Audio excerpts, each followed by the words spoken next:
Alrighty, here's the video review for the Function X-1 code, the first in Fansproject's new line of Headmasters. It was a charity offering from a bunch of the different online retailers over Christmas, and it's Chrome Dome, and they kind of were a little secretive about which figure it was, with some very obvious hints that it was Chrome Dome, aside from the fact that we saw some packaging that showed Chrome Dome's face. I think it was the back here of the packaging. Now, the white printing here is just on this plastic sleeve, and there's no top or bottom on it.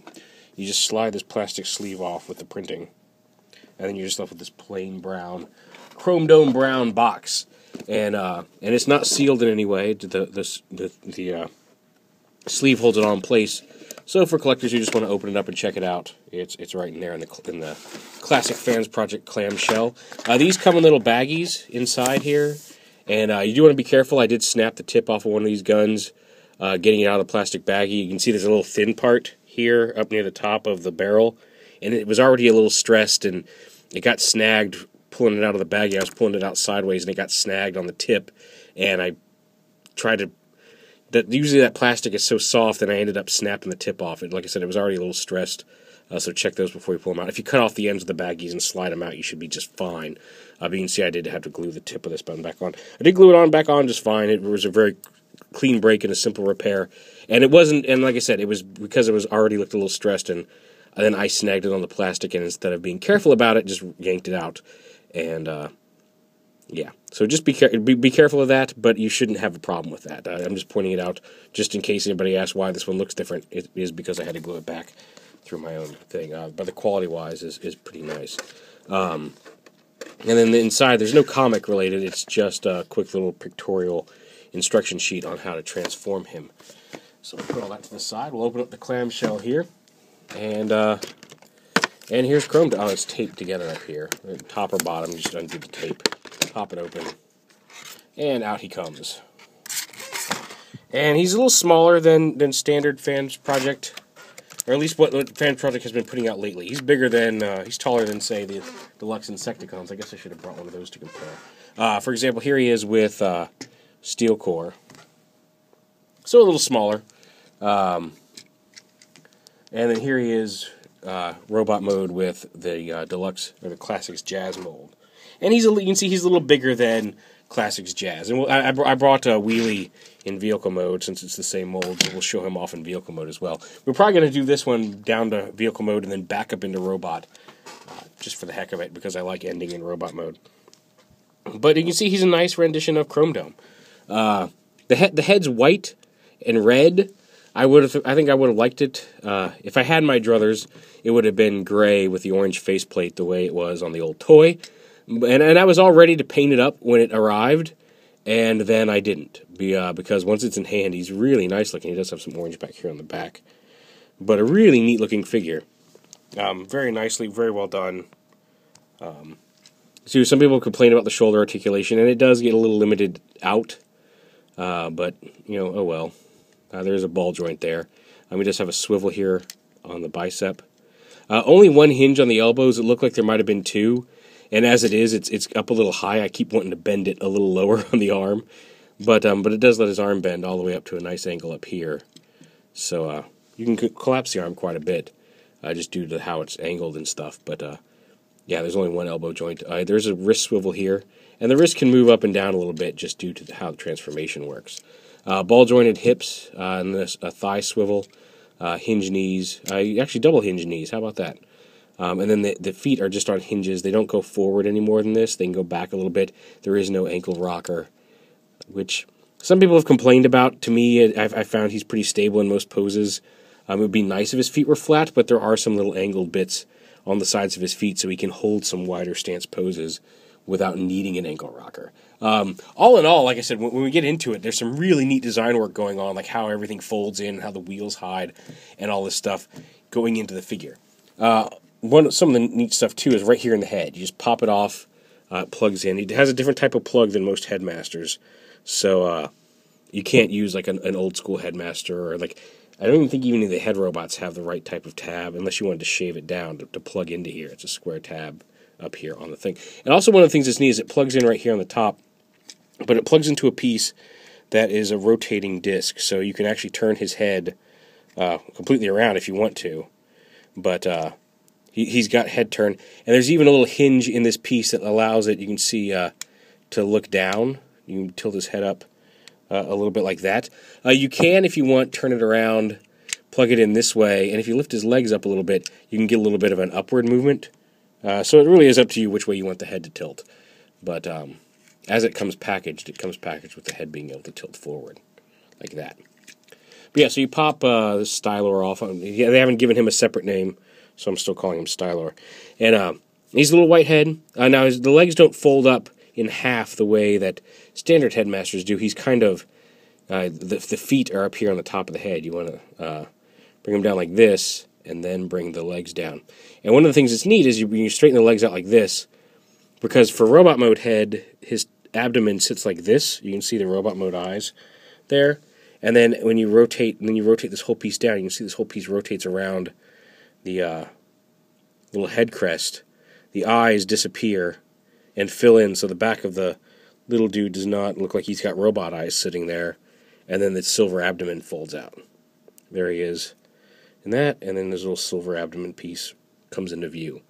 Really neat way to disguise the robot head and all that. And then he's just got the same type of Headmaster articulation forward swivel arms. His feet and legs. Well, actually, his legs are not hooked together, so he's got a little bit more articulation than a standard Headmaster. But then just the hips and knees are the articulation here.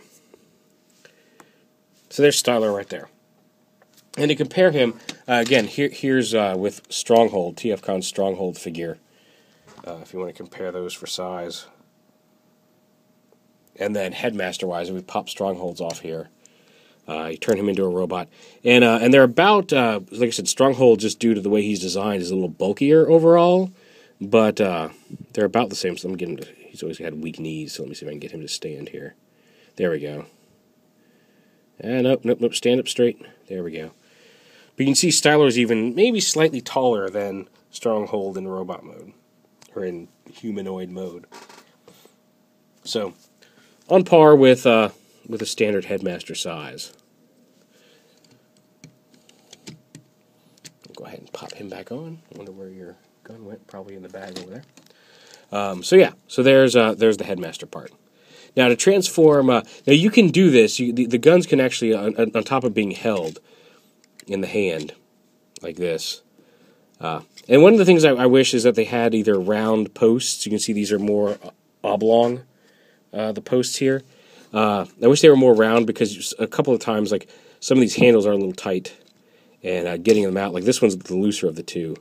But usually with a round peg, you can kind of twist it out, wiggle it out and twist it out. And with these posts, you can't, because they go in and they're oblong, and the handholds aren't quite a circle, nor are these. But you can plug them in like this onto the back of the arm. You can have them store there if you wish in robot mode. They mostly plug in. You can plug them in there. Again, you can kind of store them on the back of the arm in robot mode. But they can stay on during transformation. And we'll show you how to do that. So to transform them into car mode, and it starts off with one of the, well, I guess not really, actually starts off. First, you want to bring this down.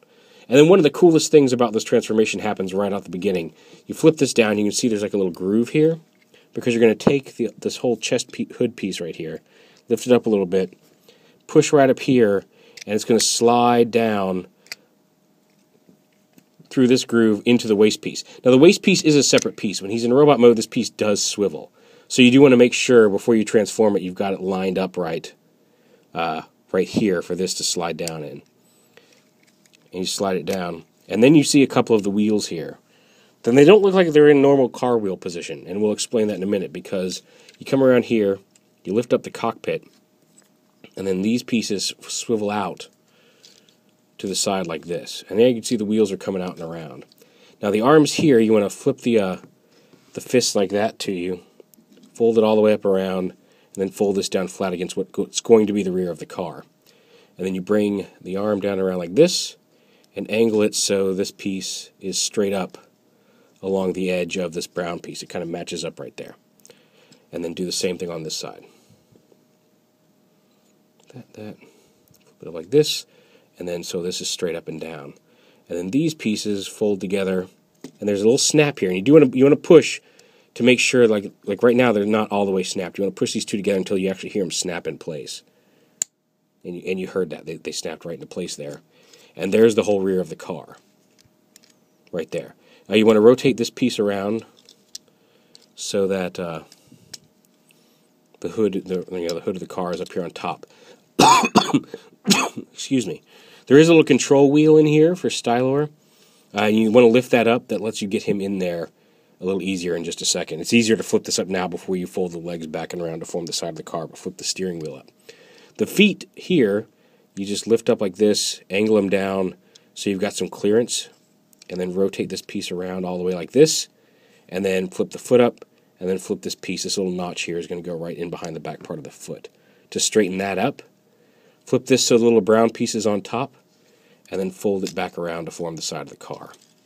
And the same over here.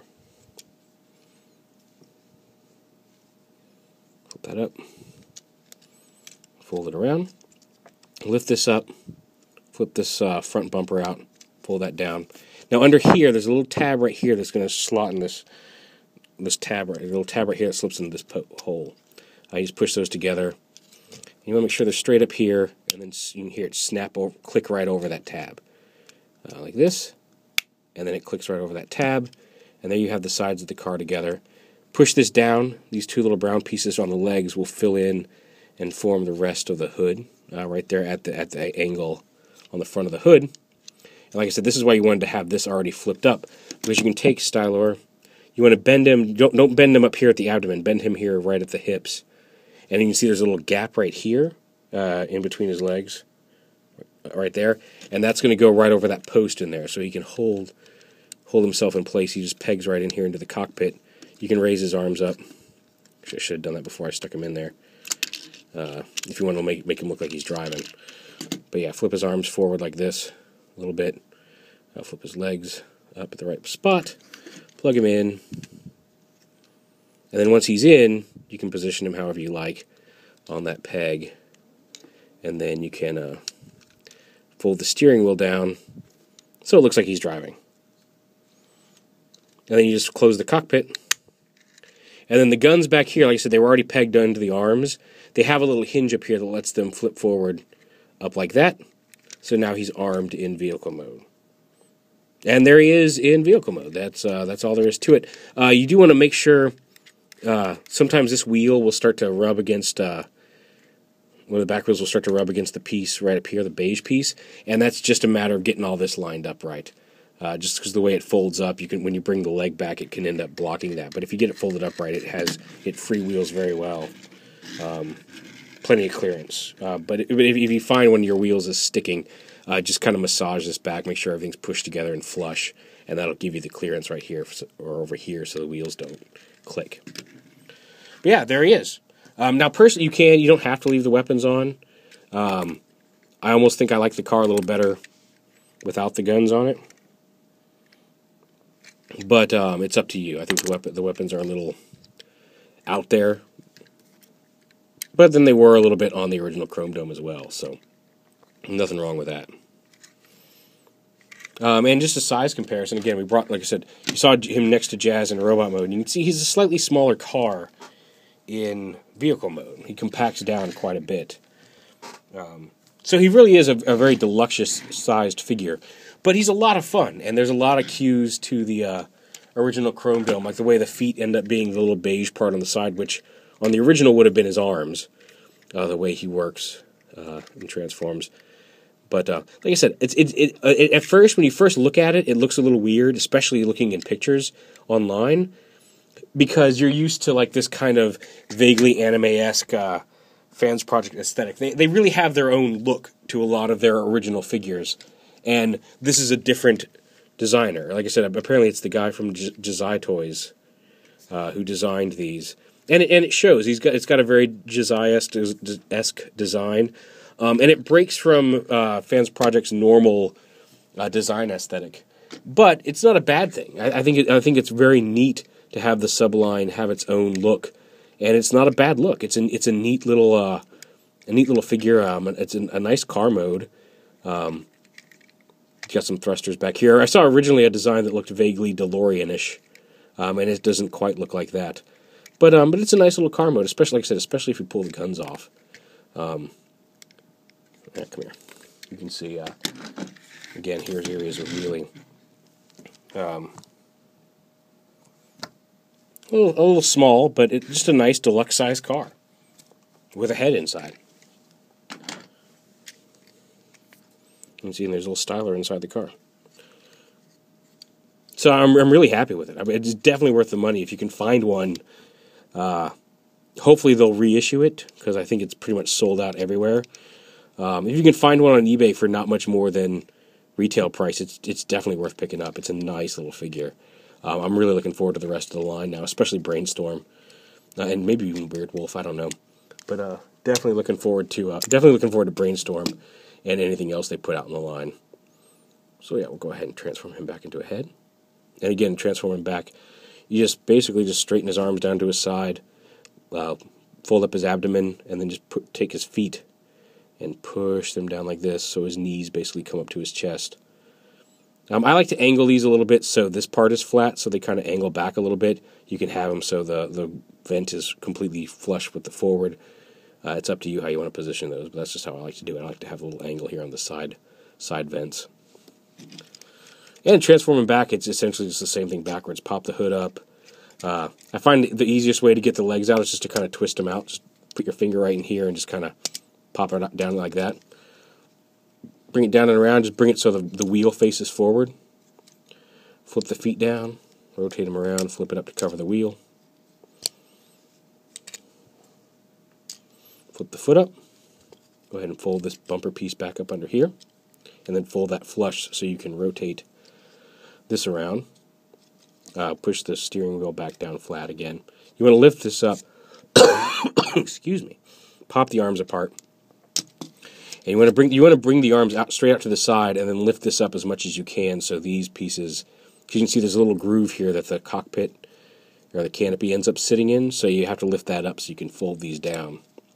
But fold these down, fold that closed. Go ahead. I like to do the chest last. The chest is one of the neatest things. Flip this up, flip the whole wrist down and around. That piece sits on the under side of the forearm.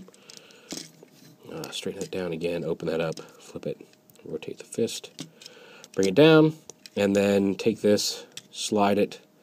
I just think that's so neat. Just slide it up onto the torso, flip up the little crotch plate, and then take Stylor, plug him right into the top here. And there you have it. And again, you can transform him back to robot mode if you leave the weapons on, and they'll end up on the back here. And you just pop him off, put him in his hands, and there he is. So yeah, if you missed out, I'm sorry. Hopefully they will re-release him. If you were on the fence on the line, don't be. Like I said, it's a slightly different look than Fansproject's normal stuff. That's not a bad thing. There's some limitations in the posability, just due to the transformation, but he's a very nice representation of an updated G1 Chrome Dome. And I'm really, really happy with him. He's just so much fun, and there's so many neat little details. The way that these little pieces on the side of the leg end up becoming part of the hood, and the way the arms are and the wheels store inside the torso here. You know, like the wheels, how they hide inside the chest, and the other wheels hide here inside the legs under these panels. And especially the way just the hood slides down is just really, really some neat engineering. And it's nice to see it get pulled off in a toy of this quality. It's a really nice figure. It's really put together well. I highly recommend it. Fansproject Function X-1 code /Chrome Dome.